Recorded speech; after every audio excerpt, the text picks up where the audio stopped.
One trusts you have met Shenhe. So, are you getting along quite well? So far so good, yeah!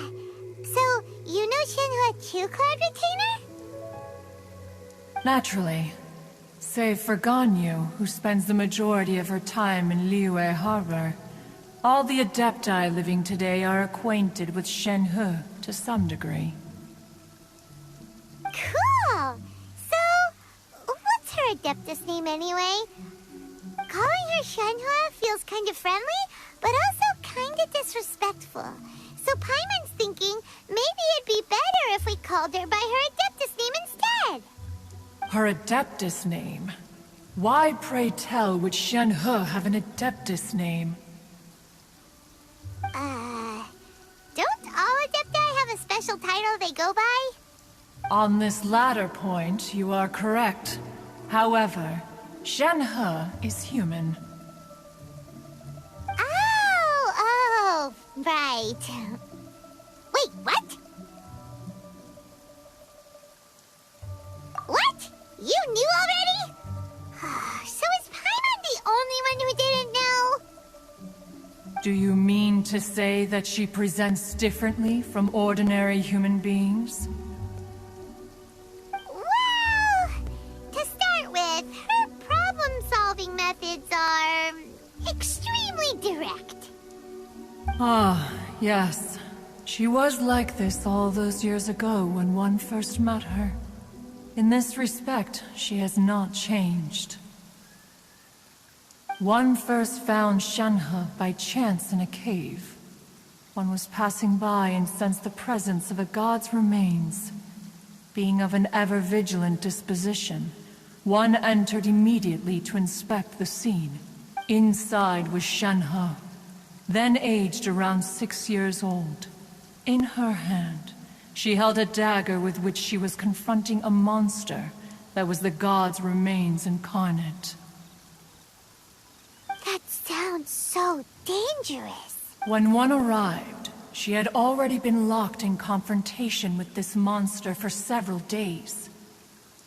Most mortal children are fragile, both physically and mentally, and are highly reliant on their parents for survival. But not so her. That she was able to endure such terrible danger was due not only to her strong willpower, but also to the bloodlust and homicidal instinct with which she was born. One dealt with the monster, yet she still refused to lower her guard. She even pointed her dagger in one's direction and remained ready to strike. Only after she was satisfied that one had no intention to cause her harm did she finally relent. She then passed out without uttering a single word. In other words, if you hadn't passed by that day, Shenhe might have... Not necessarily.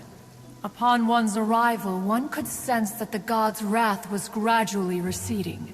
Even had the stalemate continued, one suspects that Shenhe may have still emerged the victor of the confrontation.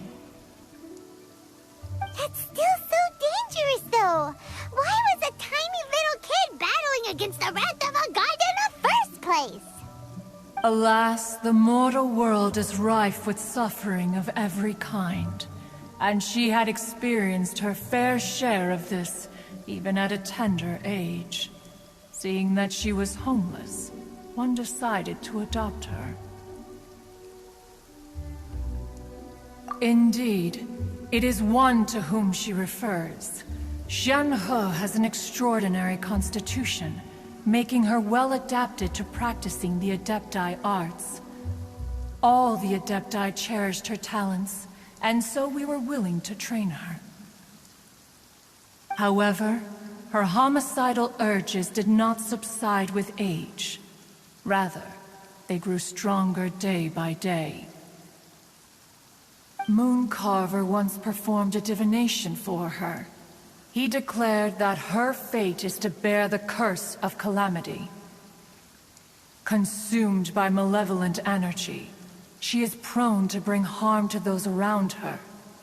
Such is the magnitude of the danger this poses, that her soul must be bound with red ropes to keep her homicidal instinct at bay. The red ropes have indeed served to keep her calmer and more content. They also seem to have rendered her somewhat inexpressive. Perhaps the red ropes are so powerful that they have suppressed some of her other emotions as well.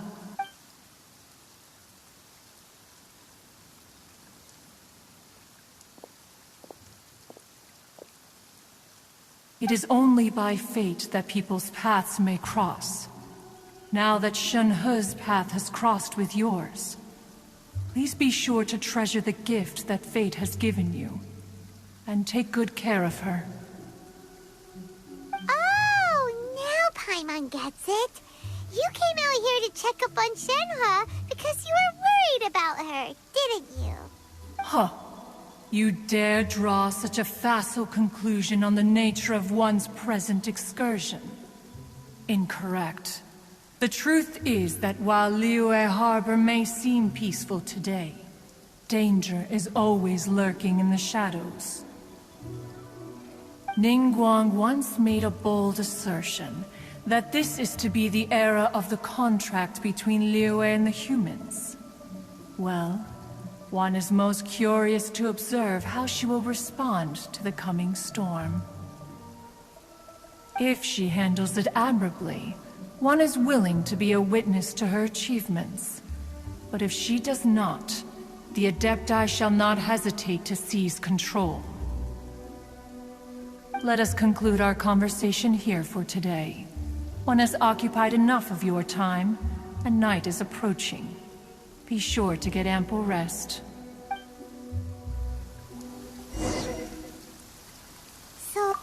There seem to have been a growing number of tales told regarding Shenhe in recent years. Perhaps she was seen on the previous occasion when she secretly ventured out from the mountains. One has heard that a playwright in Liyue Harbor wrote an opera based on the legends told about her. It is called The Divine Damsel of Devastation. The play portrays her as making a stand to protect her fellow villagers. One can only surmise that every story needs a hero.